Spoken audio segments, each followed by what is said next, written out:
kasus Paulus, kasus Arya Daru ataupun kasus Lambang gitu ya, kita belum tahu jawaban yang pasti tentang siapa pelakunya gitu. Tapi kalau kita melihat momentumnya ketika mereka mendapatkan kekerasan, ancaman ataupun sampai hilang gitu dalam kasus Paulus, itu sangat bertepatan ketika mereka sedang menangani satu kasus tertentu. Beberapa poin kritiknya adalah soal bagaimana posisi korban ataupun posisi pelapor ini jadi nggak signifikan di sini. Dari proses itu ya kita makin melihat bahwa memang mereka nggak ditempatkan secara setara dengan aparat penegak hukum yang lain gitu ya. Ada polisi yang dapat banyak kue di KUHP Iya. ini.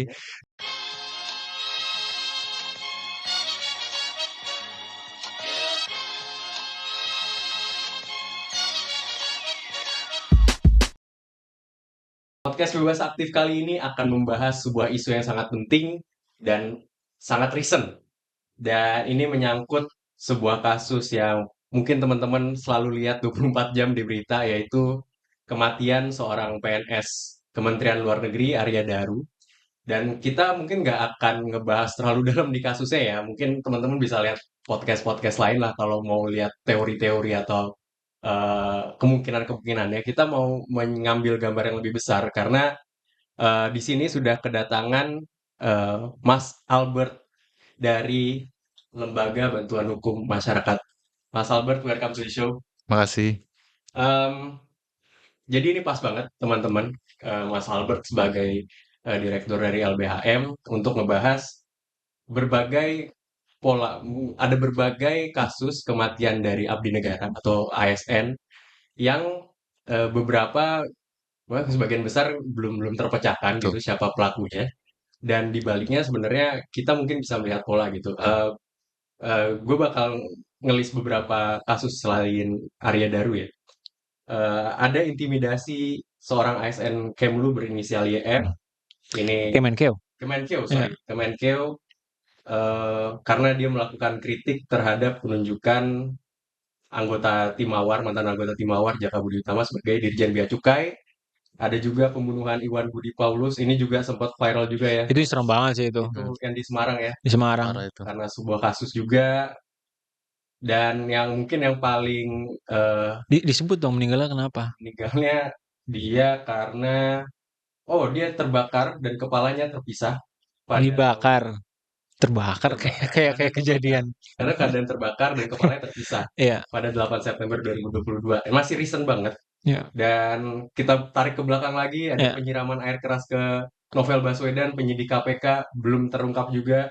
Dan tarik ke belakang lagi, tahun 2008, ini juga sebenarnya cukup high profile dan beberapa saat ke belakang juga naik lagi tentang kematian misterius Lambang Purnomo, arkeolog yang terlibat kecelakaan, resminya terlibat kecelakaan tunggal.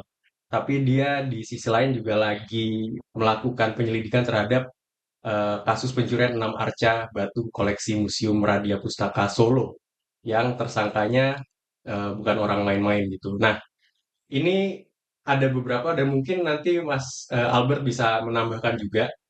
Tapi kita melihat pola bahwa ada upaya untuk membongkar sesuatu kebusukan di dalam pemerintah atau di dalam institusi yang dilakukan oleh orang institusi itu sendiri yang melakukan pengungkapan gitu. Dan akhirnya orang-orang ini ditekan atau dan bahkan kehilangan nyawanya. Sebelum ke Mas Albert, gue ke Ikhlas dulu. Lu melihat pola yang seperti itu, apa yang terjadi? Apakah memang tidak ada sistem akuntabilitas di dalam institusi itu atau memang institusi anti kritik atau gimana? Kenapa ini bisa terjadi? Iya, iya. Menurut gue kan memang ASN dan abdi negara kita itu sebenarnya melakukan tugas yang nggak melulu kita persepsikan ini sebagai sesuatu yang aman gitu ya. Kayak di kantor kecamatan, kantor Pemkot yang dia kerjaannya relatif aman, tapi dia juga berkaitan dengan hal-hal yang cukup high stakes gitu ya. Bahkan bisa membahayakan orang-orang yang terlibat di dalamnya gitu. Karena ada yang bersentuhan dengan kriminal, dengan orang-orang penting, dan sebenarnya tidak oleh karena itu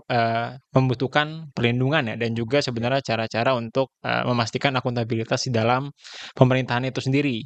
Karena yang kita lihat sekarang, ketika ada orang-orang, pola-pola yang lu bilang tadi, ketika ada orang-orang yang coba, berbicara, baik menjadi pelapor, menjadi saksi, ataupun yang lain sebagainya, itu mereka justru, diancam, bahkan hingga kehilangan nyawanya. Ini kan yang sampai publik aja gitu kan. Ya, Ya kita nggak tahu ya apa kita nggak tahu apa, ya berarti kalau yang meninggal udah bisa belasan orang, yang diancam ya berarti udah ratusan atau ribuan Ya, orang gitu. ya. Yang sehingga kasus-kasus itu nggak terkuak. Dan menurut gue ini adalah ya pola yang memprihatinkan, di Indonesia, tapi juga sebenarnya di banyak negara juga terjadi. Tapi particularly di sini, bahwa ini terus terjadi dan oleh karena itu ya maka, ASN-ASN kita tidak bisa menjalankan tugasnya dong. Karena dia justru mereka yang harusnya memastikan pelayanan publik dan, semua anggaran pemerintah itu dilaksanakan dengan baik, justru, dipaksa untuk, bungkam. Oke, nanti gue akan kembali ke situ tuh, bahwa ASN harus memastikan juga segala macam tentang pemerintah tadi. Nah, Mas Albert, sebelum kita lebih jauh, apa temuan Mas Albert tentang pola-pola ini? Kenapa pola ini terus berulang? Apa yang salah di dalam institusi kita, atau ada kasus-kasus lain yang mungkin belum sempat kesebut juga tadi? Siap, siap. Makasih kawan-kawan dari podcast Bebas Aktif sudah Yes. mengundang.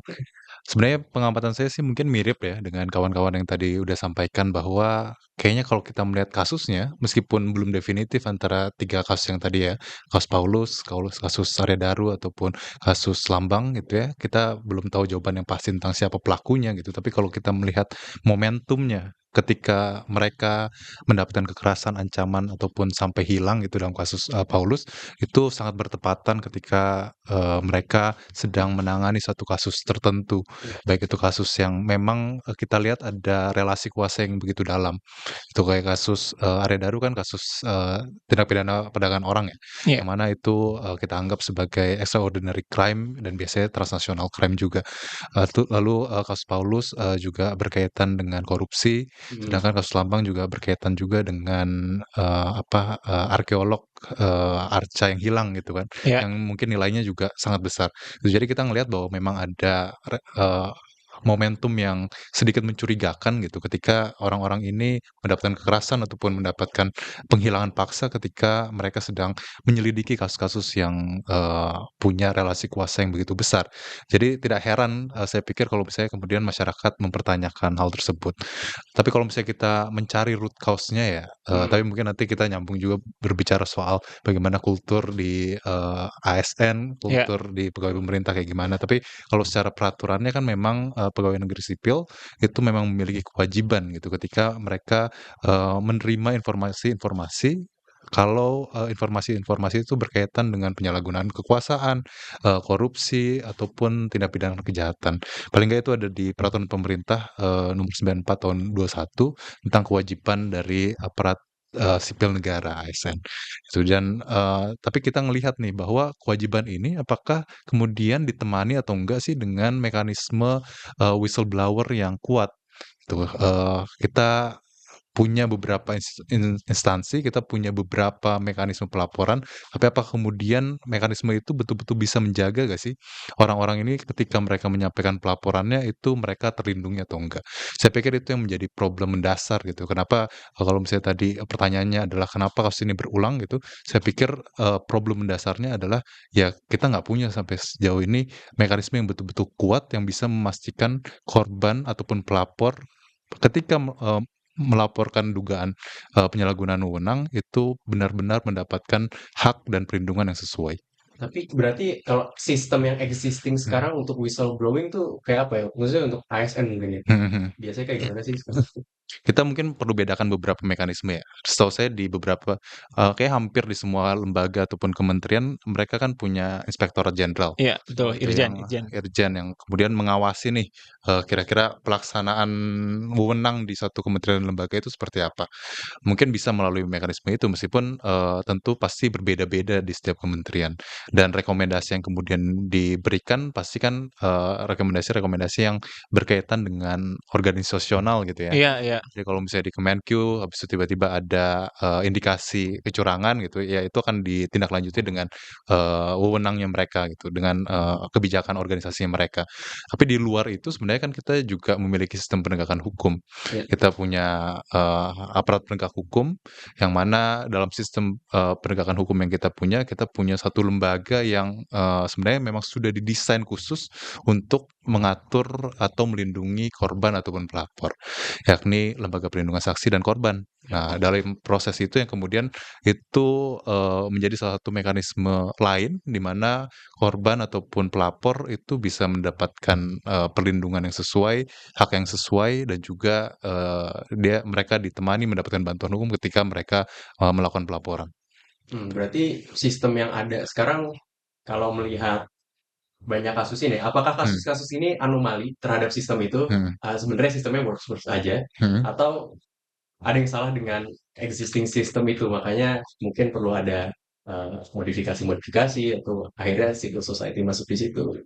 Ya mungkin mengutip dari satu kasus ya. Ini Hmm. kasus yang terjadi juga, kasus whistleblower ini terjadi di Bandung. Nama whistleblowernya Triyanto. Dia melaporkan kasus korupsi atau penyalahgunaan wewenang di Basnas di Jabar, yang ada indikasi juga ada hibah dari provinsi Pemprov Jawa Barat. Dulunya dia memang mantan staf di Basnas Jabar. Gitu, yang mana sebagai lembaga publik kan seharusnya juga pengelolaan keuangannya baik gitu ya. Iya, Basnas. Nah, dia sudah melaporkan itu ke aparat kepolisian gitu ya, tapi pada saat kemudian proses kasus itu mulai disidik, tiba-tiba yang dilaporkan kemudian menuntut balik nih. Dia melaporkan kembali atas dugaan Undang-Undang ITE yang mana katanya ada pembocoran dokumen privat gitu. Jadi kita ngelihat juga bahwa di dalam kasus seperti ini itu meskipun mekanismenya ada ya, tapi memang masih ada halangan-halangan yang kemudian menyebabkan korban ataupun saksi pelapor itu jadi enggan atau kemudian jadi takut kalau misalnya mereka bukan cuma ancaman keamanan dan keselamatan fisik gitu, tapi juga ancaman kriminalisasi. Menarik. Nah, Menurut lu gimana, Mas, dengan sistem existing yang sekarang? Apakah butuh sesuatu yang baru lagi di sistem ini? Apakah memang udah nggak bisa diapa-apain lagi? Padahal ya sistemnya udah ada gitu. Dan menurut gua nggak buruk juga kok. Akhirnya itu kan karena ada UU ITE-nya, akhirnya dituntut balik. Let's say UU ITE-nya nggak ada, sistem works sebenarnya. Lantas kenapa hal ini terus terjadi? Ya, menurut gue tadi Mas Albert sudah bagus banget ya, namanya orang LBH ini anaknya dia diplomatis ngomongnya. Kita udah netizen ya, ini pasti ada hubungannya nih, ini pasti ada hubungannya. Nih enggak nih, diplomatis dan benar tadi touching on the few right points kayak misalnya relasi kuasa, itu di dalam, pemerintahan. Tapi kalau berkaitan sama tadi ekosistem gitu ya, dari akuntabilitas di pemerintah, emang, ada sih yang pasti, karena itu istilahnya staple of good governance lah, di mana-mana di negara modern yang proper harus ada itu. Tapi kan dengan adanya itu nggak menjamin the system works gitu kan. Dan ini gue nggak begitu berbasis data, ini vibes based. Tapi kalau gue lihat, kalau emang kebanyakan kasus, bukan kebanyakan kasus, dari kayaknya, sebelumnya, terutama mungkin sebelum dilemahkan ya, kayak KPK itu kan misalnya salah satu instansi yang paling, paling jadi terdepan lah kalau dalam menguak kasus gitu kan, karena udah ada instansi yang di depannya gitu. Nah, tapi kalau misalnya nggak ada itu, kalau secara perorangan kayaknya agak jarang gitu, sesuatu kasus itu sampai naik karena emang ada yang melapor gitu, bukan dari temuan suatu instansi penegak hukum. Nah, jadi mungkin itu satu ya, ini suuzon gue, karena banyaknya kasus di sini gitu. Nah, yang kedua sih emang sebenarnya itu bagian dari kelemahan dari desain birokrasi ya, yang mana di negara modern ini kebanyakan birokrasi adalah birokrasi Weberian atau dia yang dinilai sebagai birokrasi yang diformulasikan oleh Max Weber dulu, yakni birokrasi yang dia sistemnya hierarkis, rules based dan dianggapnya sih harusnya impersonal gitu kan. Tapi kelemahan dari sistem itu adalah ya bagaimana sistem itu keep accountability dari dirinya sendiri gitu loh. Karena Accountability dari dirinya sendiri. dari dirinya sendiri, karena sistemnya tadi itu yang misalnya hierarkis dan dia kayak sistem pengawasan yang Ijan itu kan ya temen ngawasin temen gitu loh sebenarnya. Dan hal-hal yang seperti itu yang emang jadi kelemahan inherent gitu ya. Ditambah juga sebenarnya kan nggak birokrasi kita ini nggak impersonal amat gitu. Alias maksudnya sebagai lawan dari webaran birokrasi ini kan patrimonial birokrasi. Alias dari loyalitas, dari secara hubungan kan ini sebenarnya yang matters juga gitu. Yang harus kita akuin dari promosi dalam pemerintahan ketika ya gerbong yang ini menang ya diajak lagi teman-temannya dan lain segala macam. Jadi loyalitas dan sebenarnya dari desain sekarang ini ada insentif buat kita tuh ya untuk diem gitu loh. Bukan justru untuk menunjukkan adanya akuntabilitas gitu. Kalau dari gue ya. Sama paling ya kalau untuk dari individual pelapor sendiri ya gue yakin juga udah ada sistemnya di LPSK dan lain sebagainya. Tapi dan juga ada juga di apa ya di Kemenpan RB kalau nggak salah ada whistleblowing system dan ada juga lapor.go.id ombudsman tapi itu kayaknya lebih buat pengaduan publik dari pelayanan publik deh. Tapi yang namanya birokrasi juga ya. Ya ini kan semuanya takes time gitu loh. Sementara ketakutan itu menyebar cepat. Jadi biasanya emang udah ada yang kena terus kayak siapa namanya Novel Baswedan sekarang itu kan juga udah sampai bertahun-tahun masih belum selesai gitu. Sementara mereka yang ada di kekuasaan, mereka yang saat itu menjabat, ya kayak karena ada hubungan kekuasaan tadi, ada insentif juga untuk diam. Jadi agak banyak dead end gitu loh. Kecuali misalnya ini dalam kayak beberapa kasus yang kita tahu kalau sampai viral sampai jadi ini kayaknya bulannya bergulir terlalu besar di publik itu yang kemudian jadi ada insentif untuk diselesaikan gitu. Bahkan viral pun belum tentu Viral terselesaikan. belum diselesaikan. Ini viral sih, udah yang selesai. Nah, Ya. tadi ngomongin ketakutan juga Mas Albert. Dan tadi Mas Albert nyinggung soal kultur ASN juga. Eh, apakah dengan peristiwa-peristiwa ini tadi ditambahin dengan di Bandung, tadi sempat off cam ada yang di Padang juga ya. Eh, Betul. di kalangan ASN, apa sih kultur yang membuat mereka diam di satu sisi dan beberapa anomali ini akhirnya bersuara gitu. Mhm. Kultur seperti apa sepengalaman Mas Albert menangani kasus yang Mhm. membuat mereka akhirnya bersuara dan mungkin teman-temannya ada yang Iya. tahu juga tapi akhirnya diam juga. Saya disclaimer dulu, saya belum pernah jadi ASN nih. Jadi Oh iya. jadi mungkin belum pernah sih. Sebenarnya Tapi yang saya dengarkan gitu ya, kalau misalnya tadi Mas Ikhlas bilang bahwa ada budaya diam gitu. Nah, mungkin itu memang tercermin di dalam proses ketika teman-teman ASN ini bekerja gitu. Karena ya bagaimana nggak diam kemudian ketika eee, cons-nya lebih banyak daripada pros-nya ketika mereka melaporkan. Meskipun posisi-posisi mereka kan strategis ya, mereka bekerja dalam pemerintah, mereka tahu misalnya pagu anggaran, mereka tahu ya sekecil kalau misalnya ini pagu anggaran tapi hotelnya kok bintang 5 ya, bukan bintang 3 kayak Iya gitu. iya iya iya iya itu. Mereka tahulah dengan informasi-informasi itu, tapi kemudian kita harus lihat juga posisi mereka gitu ya. Banyak di antara mereka kemudian memang berharap memiliki karir panjang dari ASN ini gitu ya. Banyak teman-teman kita ketika mereka memilih karir ASN, ya mereka mau berkarir panjang. Dalam proses karir yang panjang itu, apakah kemudian jadi bijaksana kalau kemudian mereka mencari lawan gitu? Kalau mereka melaporkan ke atasannya, melaporkan ke Itjen gitu misalnya. Meskipun ketika melaporkan ke Itjen belum tentu hasilnya sesuai dengan yang diharapkan gitu. Bisa jadi karena Itjennya juga diangkat dari kultur yang sama gitu ya. Bisa jadi kemudian ya itu dimaklumi saja bahwa ada penggelondongan anggaran misalnya. Jadi kita lihat bahwa ada pertimbangan-pertimbangan itu juga. Kalau ada pertimbangan kalau misalnya dan ini banyak terjadi di teman-teman ASN ya. Salah satu ancaman yang sering dilontarkan kan, "Ya udah saya mutasi aja kamu." Gitu. Kalau Hmm. misalnya bandel kemana gitu ya, saya mutasi ke daerah-daerah yang kamu nggak ada mungkin teman ataupun keluarga yang di situ, harus beradaptasi ulang gitu. Atau ancaman yang lain adalah misalnya lama untuk kenaikan pangkatnya dari eselon 4 ke eselon 3 gitu.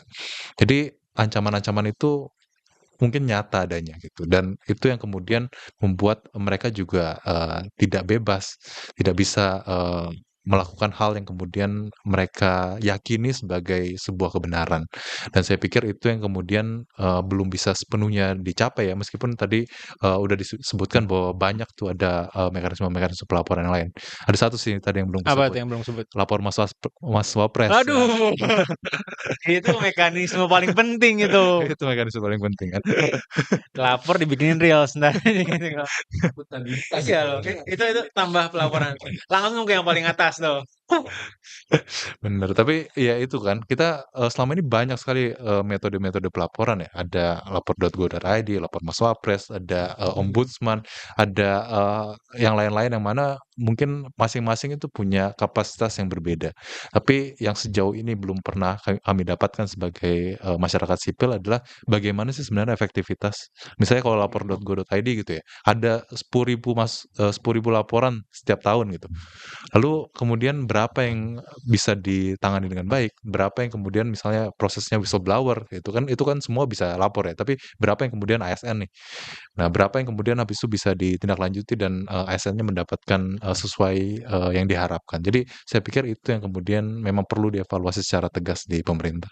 Kalau dari tadi kan ada tadi kultur diam dan segala macam. Mhm. Yang untuk yang bicara-bicara ini, yang berani bicara, biasanya insentif mereka berarti ingin berbuat baik aja ya, dan akhirnya karena berbuat baik malah ditekan. Betul betul. Memang, insentifnya kan memang ya dalam tanda kutip ya tidak ada ya gitu ya. Iya, Karena, Iya. mereka bisa mendapat apa juga gitu dari, proses itu kan nggak mungkin kemudian, mereka dihadiahin, uang atau apa gitu. Jadi mau nggak mau memang ini berdasarkan hati nurani dan, berdasarkan keyakinan diri mereka sendiri yang kadang-kadang memang tidak terbalaskan sih dengan sistem yang, memang lemah pengawasan dan akuntabilitas ini. kalau Mhm. secara hukum ada nggak sih insentif kayak gitu, bisa misalnya dia terlibat dalam Mhm. sesuatu tapi karena Mhm. dia ASN tingkat Mhm. bawah misalnya ya terpaksa ikut gitu kan, Iya, akhirnya iya. di whistleblowing dia nggak dituntut apa-apa gitu, Mhm. bikin deal segala macam, ada nggak sih insentif insentif gitu? Maaf ya ini anak HI ngomongnya insentif disinsentif mulu ya struktur kan. On insentif. Iya, Iya. bener. Nah, kalau yang dalam konteks seperti itu, kalau misalnya orangnya juga terlibat, sebenarnya ada satu bukan insentif ya, tapi satu mekanisme yang kita sebut sebagai GC atau Justice Collaborator. Ya. Itu jadi, dalam konteks ini, orang-orang yang mendapatkan status sebagai GC, kemudian mereka bisa tidak dikenai hukuman atau mungkin hukumannya rendah. Satu presiden kasus yang kemudian kita bisa, kutip itu misalnya di kasus Sambo. Ya tuh. Sambo kan, melibatkan beberapa perwira kepolisian dan non perwira ya. Salah satu yang kemudian menjadi eksekutornya Bradara Baradae. Baradae, ya. Baradae yang kemudian dia dapat tuh status GC. Makanya ketika di putusannya, dia kan putusannya cuma kalau nggak salah 1,5 tahun kalau nggak salah ya, dibandingkan dengan misalnya Sambo yang, seumur hidup, gitu. Jadi, dalam konteks seperti itu sebenarnya memang ada, ketika, orang-orang yang terlibat, mau untuk melaporkannya dengan tujuan imunitas ataupun pengurangan hukuman. Hmm, menarik. Kelas, lu ada inget kasus-kasus whistleblowing yang sukses nggak? Sukses dalam artian orangnya masih hidup dan apa ya, dan mungkin tidak menjalani hukuman, atau ya kita bisa bilang sukses lah whistleblowingnya. Ya, ada, gue yakin ada, kayak di Pointers ada, tapi gue juga nggak inget karena, sedikitnya gitu ya. Tapi, kalau menurut gue sih ya kita dari untuk increase that chance of success ya kita benar salah satunya harus ada yang dijamin gitu dari para pelapornya gitu. Selain LPSK yang saya jamin juga pasti menjamin dari keamanan, dan, dari para pelapor itu sendiri. Satu hal yang penting juga kan ini soal pekerjaannya gitu kan. Jadi apakah kalau misalnya dia melapor, ya otomatis bukan otomatis ya, tapi kan kecenderungan dari instansinya pasti akan ini dong, Di penjara sih enggak, akan tapi akan hilang iya hilang kerjaan. kerjaan pasti dan segala macam. Ini kan satu disinsentif yang besar gitu ya, Ya, karena ya. ya orang, pengen tetap mempertahankan pekerjaannya. Jadi ya, gue nggak tahu sih kalau best practice-nya dari negara lain apakah nanti tetap dipertahankan di institusi tersebut atau nanti bisa didapat kerjaan yang lain gitu kan, itu satu gitu. Terus kedua, karena ini kan kita bicaranya paling baik dalam konteks eksekutif ya, harusnya pengawasan itu, ada juga dari sisi legislatif menurut gue atau lembaga turunannya gitu kan. Kayak ombudsman tuh sebenarnya menarik karena gue sebenarnya pernah ada di lingkungan pemerintahan nih gue kan. Bagus. Dan waktu itu, sempet ngobrol-ngobrol juga sama orang ombudsman meskipun dia remitnya lebih ke pengaduan dari pelayanan publik gitu ya. Jadi lebih dari, masyarakat, tapi, maksudnya desain kayak gitu bagus karena kan dia sebenarnya ada di bawah DPR gitu kan, dan dia harusnya bisa menerima gitu dibandingkan yang ada di bawah legislatif di bawah eksekutif gitu yang semua orangnya lebih lebih berkaitan lah. Dan sebenarnya kalau kasus-kasusnya besar juga harusnya DPR bisa menggunakan haknya dong untuk kemudian mempertanyakan ini dari kasus-kasus ini, kasus itu, gimana untuk penyelesaiannya. Jadi kalau dari mekanisme di dalam pemerintahan itu sih, selain tentunya dari aparat penegak hukum itu sendiri. Gue jadi tertarik kalau DPR tadi, ada nggak ya political will untuk membangun sistem whistleblowing yang lebih proper gitu? Maksudnya, apakah emang nggak ada insentif Hmm. disinsentif lagi? Nggak ada insentif untuk ya membuat sistem whistleblowing ini karena nanti yang rugi mereka-mereka juga. Ya Kayaknya kayak nggak ada political will ya. Atau kita kayak pernah dengar sesuatu prolegnas atau di mana bahwa whistleblowing ini penting nih. gue kurang tahu. Kalau Hmm. Kalau kalau insentif buat politisi ya, kalau kasusnya udah rame, terus dia kayak ter Cari ter popularitas. ter tergerak ya mencari popularitas gitu ya. Dan emang yang sulitnya ini menurut berdasarkan pengetahuan gue ya, karena untuk reformasi di good governance ini, itu emang appetite-nya apa ya, biasanya, ya appetite-nya tuh dari luar gitu loh. Maksudnya kan untuk menjalankan proyek, dalam melakukan riset untuk kira-kira tadi whistleblowing system yang bagus kayak gimana, Hmm. oversight yang bagus kayak gimana, itu kan butuh, ada yang mengimplementasikan, ada yang riset dulu, dan itu biasanya nggak ada willingness dari pemerintah. Dan itu biasanya kan ada momentumnya ketika itu terjadi ya, misalnya ketika reformasi gitu kan, dari Ya, pemerintah ya. ada political willingness-nya, dan dari dunia internasional pun ada dorongan yang kuat gitu kan, baik secara politik ataupun secara apa proyek-proyek untuk good governance di Indonesia itu banyak. Tapi ketika misalnya itu enggak terjadi gitu loh sekarang, apalagi ya di dunia yang mungkin semakin sedikit banyak kurang peduli dengan hal-hal yang nitty-gritty dari demokrasi, dari governance, itu yang kemudian menjadi apa ya, siapa yang mau ngelakuin gitu loh maksudnya Hmm. sekarang. Karena kalau dibilang siapa yang mau ngelakuin itu pertanyaan yang nggak ada yang mau ngelakuin gitu, agak agak sulit gitu. Gimana Mas Albert? Apakah ada usaha-usaha dari eksekutif atau legislatif mungkin reach out juga ke Hmm. teman-teman civil society gitu? Kalau bicara soal political will ya, kalau ngelihat dari prolegnas, saya agak lupa ini prolegnas di tahun 2025 ini atau sampai yang 2029 gitu ya. Hmm. Tapi ada keinginan sebenarnya untuk melakukan revisi terhadap Undang-Undang Perlindungan Saksi dan Korban. Kan itu Undang-Undang tahun 2006, terus habis itu direvisi tahun 2014, tapi memang ada berbagai kendala gitu, yang mana mencetuskan ide untuk kemudian merevisi kedua kalinya Undang-Undang Perlindungan Saksi dan Korban itu. Yang diharapkan itu juga bisa sebenarnya memperkuat LPSK dan mengatasi permasalahan-permasalahan yang ada selama ini terkait dengan perlindungan saksi, perlindungan korban, dan juga sebenarnya bagaimana membangun whistleblower yang kuat gitu ya.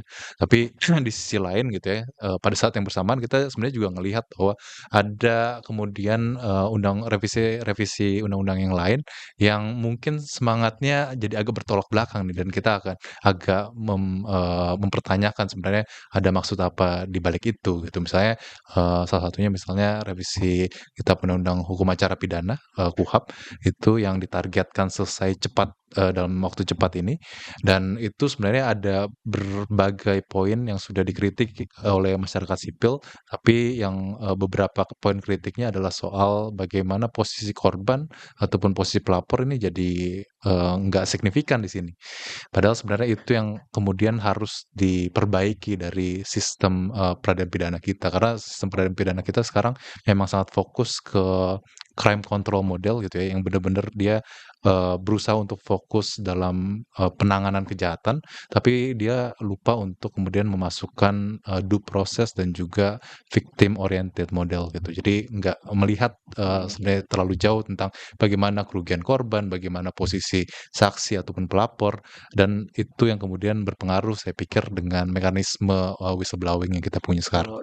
Kalau Hmm. dalam konteks whistleblowing tadi dengan kita bicara praktikal ya, ketika Mhm. praktik idealnya KUHP itu harusnya seperti apa tuh Mas? Dan yang rencananya akan disahkan di DPR itu seperti apa kalau kita bicara Mhm. konteksnya misalnya contoh kasus atau Ya, saya pikir yang pertama-tama adalah kita harus perjelas lagi sebenarnya kedudukan dari LPSK itu seperti apa. Itu karena itu yang juga belum tercantum sekarang di draft KUHP yang Hmm. tersedia sekarang per Maret ya. Ya. Saya nggak tahu draft yang Jadi LPSK itu apa kedudukannya sekarang? kedudukannya lembaga negara, Lembaga tapi negara. nggak masuk dalam skema sistem peradilan pidana, meskipun kewenangan-kewenangan misalnya seperti perlindungan, terus habis itu kalau misalnya kita kenal juga kompensasi restitusi itu ada bahasannya di situ. Ya. Tetapi kemudian bagaimana kapan nih LPSK itu mesti hadir gitu dalam proses startnya itu apa? Apakah pada saat misalnya misalnya korban melakukan pelaporan atau korban udah berjalan pelaporannya di penyidikan gitu, itu nggak jelas itu. Oke. Dan dari proses itu ya kita makin melihat bahwa memang mereka nggak ditempatkan secara setara dengan aparat penegak hukum yang lain gitu ya. Ada polisi yang dapat banyak kue di KUHP Iya. ini, jaksa pun begitu, hakim pun begitu gitu ya. Yang ketinggalan ya teman-teman dari LPSK, meskipun sebenarnya peran mereka itu juga sangat besar di dalam proses pendampingan korban. Lalu yang kedua kita ngelihat bahwa ya masih banyak hak-hak yang kemudian dilupakan gitu ya, terutama hak-hak korban yang kaitannya juga ketika korbannya punya identitas yang identitas marginal yang berbeda gitu. Misalnya orang-orang dengan disabilitas ada haknya sendiri gitu, tapi misalnya masih ada pasal-pasal yang kemudian meragukan kesaksiannya gitu, karena dia dianggap tidak cakap, dianggap kurang dalam tanda kutip, sehingga kesaksiannya bisa dianggap tidak sepenuhnya seperti kesaksian orang non disabilitas gitu. Jadi kita ngelihat bahwa memang ada pasal-pasal pengaturan juga yang kemudian bermasalah di KUHP ini, yang kemudian bukannya memperkuat hak korban, memperkuat kehadiran korban di situ, tapi justru malah melemahkan. Iya iya. Tapi LPSK sekarang dia maksudnya lembaga yang bertanggung jawab kepada presiden, DPR kah atau gimana? Pada presiden. Pada presiden? Pada presiden. Oh, ditunjuk oleh presiden? Bentar, saya agak lupa nih Nggak apa-apa, antara ya nggak apa-apa. DPR atau presiden, tapi kayaknya bertanggung jawabnya sih pada presiden. Oh Mungkin iya dalam iya. proses pemilihannya lewat DPR, fit proper testnya. Oke, berarti KUHP yang sedang berjalan di prolegnas, berjalan di DPR sekarang, gini, bahwa KUHP harus direvisi ya, tapi sekarang revisinya ke arah yang kurang ideal gitu. Betul. Eh, Apa yang terjadi di situ? Kenapa hal ini nggak jadi apa ya? Nggak dilakukan? Karena menurutku kayaknya nggak ada ruginya gitu loh untuk merevisi KUHP sesuai yang teman-teman masyarakat sipil minta gitu Iya. misalnya. Bahkan ini bisa jadi suatu apa ya? Mengembalikan kepercayaan masyarakat sipil kepada DPR gitu. Kalau kalau mau jadi game politics gitu. Iya. Iya kan? Mungkin kita bisa ngelihat dari rumusan satu bab yang kemudian juga jadi perbincangan hangat nih di sekarang-sekarang soal keadilan restoratif atau restoratif justice. Oh iya. Jadi intinya, ide awal prinsipilnya adalah bagaimana kemudian proses peradilan pidana itu nggak melulu soal membalas, soal retributif gitu ya. Misalnya ada seorang mencuri, habis itu dia harus dihukum supaya tidak mencuri lagi gitu.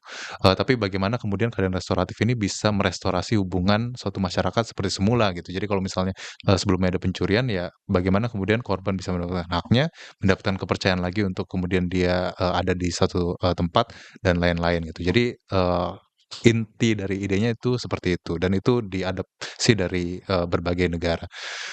Yang menjadi permasalahan sampai sekarang adalah keadilan restoratif ini didefinisikan sendiri-sendiri oleh kepolisian, oleh kejaksaan, oleh Mahkamah Agung, itu persepsinya beda-beda gitu ya. Dan dari sini sebenarnya ketika kita ngelihat rumusannya, menjawab pertanyaan tadi adalah kenapa sih kok prosesnya seperti sekarang?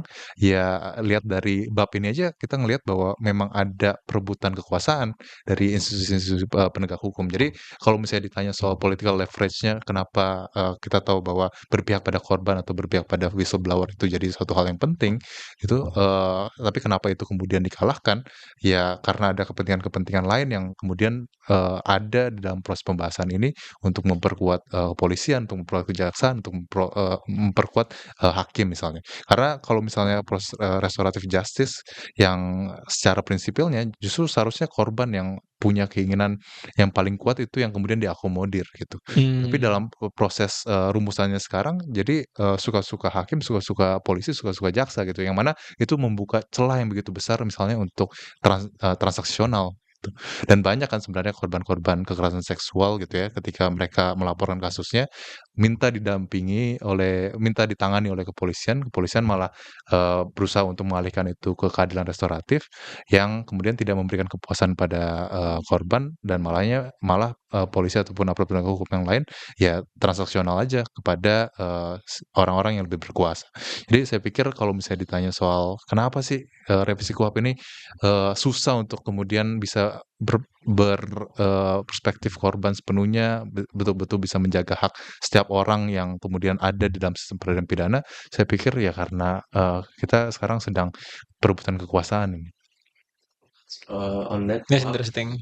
Enggak, gue bukan ahli ini. Gue Ya. berarti geser ke topik selanjutnya. Berarti gue mau circle back. Gue mau circle back ke topik soal tadi yang lo bilang, kelas, bahwa insentif lagi sih. Mengubah ini mulai dari siapa? Gitu. Karena setahu gak good governance secara umum ya. Setahu gue kalau mau masuk OECD, good governance harus Oh, isi ini. kita SHI ya. Jadi muncul good Harus governance ini. internasional ya. Masuk OECD kan kita punya aspirasi itu. Tatanan good governance ini kan juga salah satu yang ditekankan.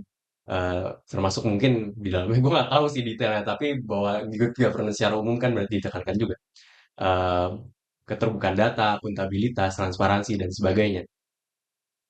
Mungkin nggak sih itu jadi pendorong untuk pemerintah melakukan reformasi ini, atau itu wishful thinking yang terlalu jauh, jadi kita harus kembali lagi untuk masyarakat sipil yang mendorong dari luar, akhirnya untuk ya susah lagi untuk memberikan dorongan perubahan untuk pemerintah di dalam gitu dalam konteks good governance whistleblowing system ini. Iya, ya, menurut gue specifically on OECD ya. Maksudnya good governance dan demokrasi itu pasti jadi salah satu dari kriteria yang di-assess gitu ya dalam ini OECD. Jadi kalau dinilai sih pasti iya, dan mungkin akan dikasih masukan oleh negara-negara anggotanya sekarang. Masukkan aja Tapi ya itu kan not necessarily menghasilkan suatu perubahan gitu loh. Apalagi yang namanya birokrasi gitu ya.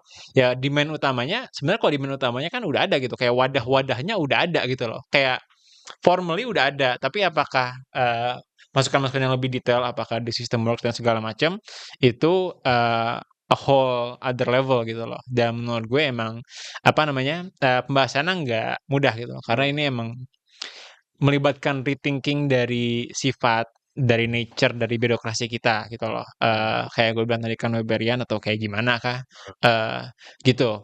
Nah, mungkin kalau gue bisa ngelihat beyond itu sih mungkin yang akan membantu akuntabilitas yang cukup obvious ya di Indonesia adalah untuk kalau kita lebih open gitu kan government-nya, open government. maupun government.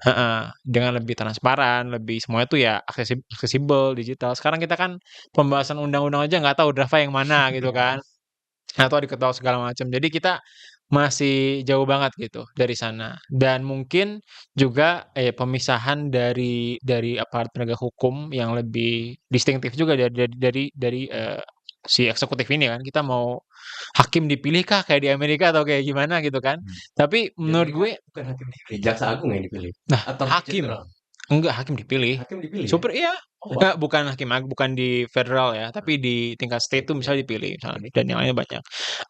Tapi maksud gue ya terlalu inilah, terlalu kenceng lah cawe-cawe antara antara ini, antara semua pihak yang berkuasa di pemerintah saat ini. Harusnya kita bikin lebih gontok-gontokan satu sama lain gitu loh. Jangan insentifnya semuanya kita biar bareng-bareng adem ayem semuanya diem-diem aja. Nah, harusnya ada yang saling ngejatuhin satu sama lain gitu loh. To some extent gitu.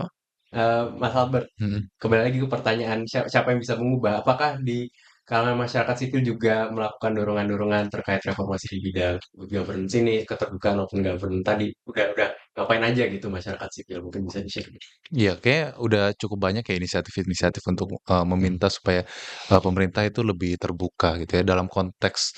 Saya pikir kalau dalam konteks whistleblower dan juga hak saksi dan korban gitu ya, banyak juga teman-teman masyarakat sipil, terutama yang fokus di reformasi sistem peradilan pidana itu yang kemudian sudah bersuara tentang permasalahan-permasalahan yang ada selama ini yang kita lihat dari bagaimana penanganan saksi korban korban dan pelapor gitu ya. Kalau misalnya saya bisa rangkum sih sebenarnya ada beberapa permasalahan gitu yang mungkin kita bisa urai satu persatu tentang bagaimana kemudian menanganinya ya.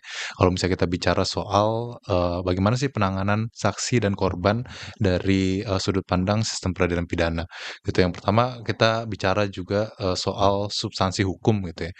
Kayak tadi misalnya ada undang-undang ITE, ada pasal-pasal yang kemudian merugikan orang-orang yang jadi pelapor nih. Lalu definisi pelapor di dalam undang-undang perlindungan saksi dan korban itu masih adalah orang yang memberikan laporan informasi atau keterangan kepada penegak hukum mengenai tindak pidana yang akan sedang atau telah terjadi. Artinya sangat fokus kepada aparat penegak hukum yang konvensional gitu ya, yang antara polisi atau jaksa gitu dalam konteks ini. Tapi kalau misalnya kita tadi bicara soal ada peran Itjen di situ, bagaimana kemudian kalau misalnya laporan yang dikasih ke ombudsman, laporan dikasih ke yang lain, mungkin mereka tidak akan dianggap sebagai pelapor gitu. Jadi kita ngelihat bahwa memang ada permasalahan di substansi hukum. Permasalahan kedua yang saya mau angkat adalah soal struktur dari LPSK itu sendiri. Yang mana tadi saya udah ceritakan bahwa selama ini memang sangat dianaktirikan gitu ya.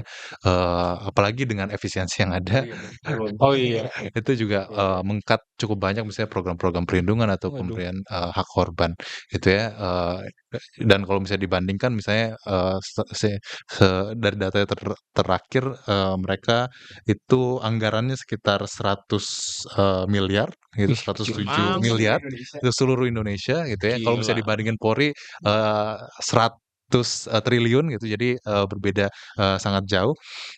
Dan kemudian itu diefisiensi. Makanya itu yang kemudian menyebabkan ya mereka cuma ada 1 kantor di Jakarta dan 2 kantor cabang tuh di Medan sama di Yogyakarta. Meskipun sekarang dalam proses pembuatan di Jawa Timur dan juga Jawa Tengah dan Nusa Tenggara Timur gitu. Jadi kita ngelihat bahwa secara kapasitas mereka itu juga kurang gitu. Kalau misalnya kita melihat bahwa rata-rata di tahun 2024 mereka dapat kurang lebih 10.000 kasus, sedangkan orang-orang yang bertugas itu kurang lebih sekitar 350-an.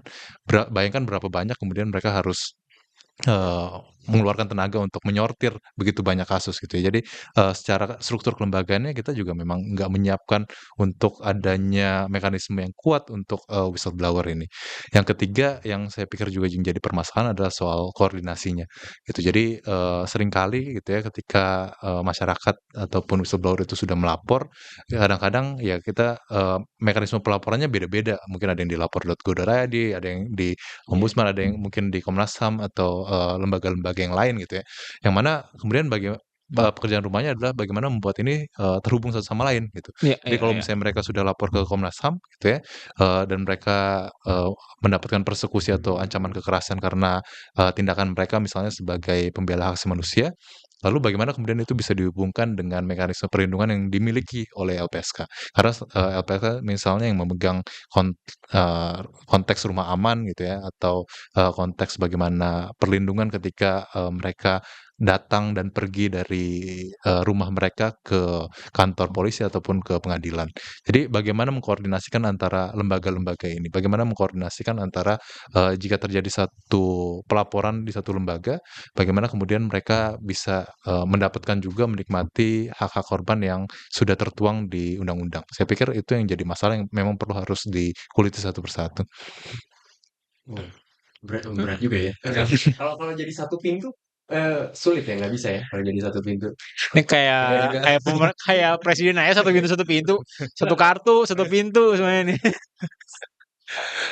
Kalau dengan itu Mas Albert dan nanti juga Ikhlas terakhir juga. Kalau kita ngeliat prospek ke depan lah ya. Arya Daru, YF, Iwan Budi Paulus, Novel Baswedan, Lambang Babar Purnomo dan yang belum terekspos, yang belum tersebutkan di media satu persatu. Ada nggak sih harapan ke depannya agar kasus-kasusnya kasus-kasus pasti baru tapi yang lama-lama pasti banyak juga ya. Betul. Itu bisa terselesaikan, apakah dengan relasi kuasa yang ada sebenarnya hal ini mustahil atau mungkin kita bisa berharap bahwa sistem yang baru, mungkin sistem yang lebih modified, yang lebih established itu bisa menyelesaikan kasus-kasus whistleblowing ini. Ya, saya sih masih berharap cukup banyak gitu ya, masih berusaha untuk menjaga nada-nada optimis gitu. Terkait dengan, kasus-kasus ini terutama yang masih berjalan seperti misalnya, kasus Arya Daru gitu ya, bahwa mereka akan mendapatkan kebenaran dan keadilan yang sesuai itu dan, saya pikir, bagaimana harapan itu ada, saya pikir ya karena meskipun ada begitu banyak penyimpangan kekuasaan atau, praktik-praktik yang tidak demokratis, saya pikir, teman-teman masyarakat sipil dan itu terdiri dari berbagai macam elemen ya, dari teman-teman, LSM, teman-teman akademisi dan lain-lain itu juga, sekarang memiliki suara yang cukup kuat untuk mendorong adanya perubahan. Dan kalau misalnya, selain dari, keyakinan, kami semua pada teman-teman masyarakat sipil, saya pikir kita juga perlu untuk melihat peluang-peluang bagaimana masyarakat sipil ini betul-betul bisa mendorong adanya perubahan, dari sistem yang kita miliki sekarang gitu, yang mana, saya pikir urgensi yang cukup, perlu kita waspadai gitu, yang perlu kita, ambil alih adalah bagaimana di momentum revisi, Kitab Undang-Undang Hukum Acara Pidana ini gitu. Karena ini kesempatan sekali loh, dari eee, dihitung kan 1981 ini. Jadi udah sekitar 44 tahun, sekali dari 44 tahun ini, undang-undang akan Oh, direvisi luar gitu. Jadi biasa. jadi jadi begitu, besar pertaruhan kita di sini untuk memastikan bahwa kalau misalnya korban melapor, dan atau pelapor melapor ke kepolisian, mereka bisa loh kasusnya itu ditangani dengan baik. Seperti misalnya kasus Paulus gitu kan, udah 1000 hari belum ada, kejelasan siapa yang kemudian, melakukan penghilangan dan pembunuhan dan pembakaran kepada dirinya. Jadi keluarga juga, sampai menyewa investigator sendiri kalau yang saya baca di berita. Lalu ada soal tadi hak-hak korban, bagaimana kemudian itu bisa betul-betul ditekankan, ditekniskan. Lalu bagaimana kemudian korban itu bisa dibuat lebih berperan dalam proses keadilan restoratif, dan hal-hal, lain yang kemudian korban harus dapatkan ketika identitas mereka berganda, identitas kerentanan mereka berganda. Misalnya mereka sebagai penyandang disabilitas, mereka sebagai lansia, mereka sebagai anak, itu yang kemudian juga harus dikuatkan di dalam, revisi KUHP ini. Karena memang momentum ini momentum yang perlu dimanfaatkan sekali untuk, membangun sistem whistleblower kita yang kuat dan menuju ke open government. Iya, ya kalau menurut gue emang ini apa ya, cukup pelik. Karena kan kalau kita biasanya treat di kan treat negara ya sebagai, apa namanya, black box gitu, ya udah negara, kebijakan negara. Nah ini kan di dalam negaranya itu sendiri gitu loh, bagaimana negara ini berfungsi dan siapa yang kemudian, bertanggung jawab dan gimana sistem ini bisa berjalan dengan baik. Dan menurut gue itu emang suatu hal yang luar biasa ribet, itu kenapa kita punya teman-teman lain divisi selain HI, itu semuanya untuk memikirkan itu. Kita agen mikir keluarnya aja, tapi ya yang pasti sih kalau kasus-kasus kayak gini ada expiry-nya gitu nggak ya, Mas? Maksudnya Expiry. kapan kapan ditutup gitu, ada nggak? Kalau, ada beberapa yang punya dasaluarsa kasus sih. Dasaluarsa. Jadi kalau misalnya, seingat saya ya, kayak misalnya kasus diancam 5 sampai 10 tahun penjara gitu, kalau nggak salah 15 atau berapa tahun gitu. Jadi, tergantung dari ancaman hukumannya. Iya iya ya menurut gue sih selama, itu kasusnya masih terbuka gitu ya, harusnya masih terus bisa kita kejar dan tentu aja semuanya ya, masyarakat sipil, media, itu harus, terus berisik gitu ya dan untuk, apa namanya, mengejar kasus-kasus ini.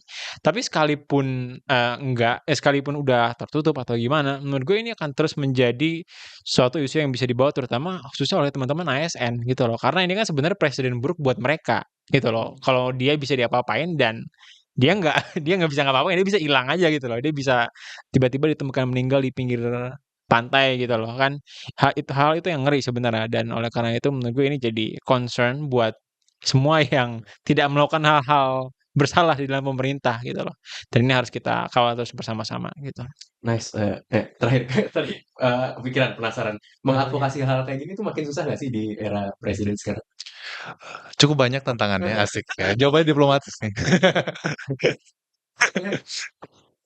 Saya pikir cukup banyak ya tantangannya ya, bahwa, kita ngelihat bahwa Pertama ada soal efisiensi, dan efisiensi ini berdampak juga sebenarnya ke masyarakat sipil.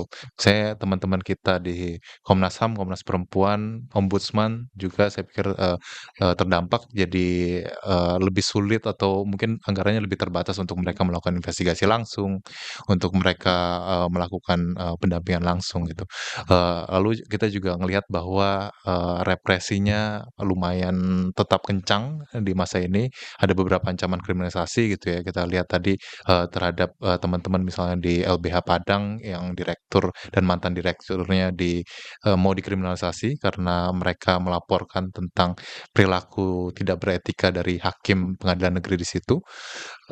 Lalu kita lihat juga di banyak-banyak kasus yang lain gitu yang tadi, sudah sama-sama kita bahas. Jadi kalau ngelihat bahwa memang, banyak tantangannya gitu ya, tapi salah satu yang kemudian mungkin perlu disyukuri juga adalah sekarang, dunia juga semakin terbuka gitu Hmm. ya. Kita, banyak dapat dukungan dari teman-teman masyarakat sipil yang lain, teman-teman internasional gitu ketika ada suatu, pelanggaran atau ada suatu, aksi massa yang besar gitu, misalnya kayak Indonesia Gelap kemarin atau yang lain, itu juga cukup mendapatkan perhatian yang besar dari, masyarakat sipil ataupun, dari dunia internasional. Dan saya pikir itu jadi, kekuatan untuk kemudian kita bersama-sama mengadvokasikan isu ini meskipun di tengah tantangan, hambatan situasi yang ada. Nice. Luar biasa. Tetap semangat. Kita dukung terus teman-teman LBH. Berisik. Indonesia Gelap itu masyarakat internasional mendengar juga. Iya. Tetaplah berisik ya teman-teman. Thank you Mas Albert. Sama-sama, makasih juga. Tetap berjuang, tetap semangat Ya. dalam jalan perjuangan. Thank you juga Ikhlas dan Sip. thank you juga para penonton dan pendengar. Kita ketemu lagi di podcast Bebas Aktif episode selanjutnya.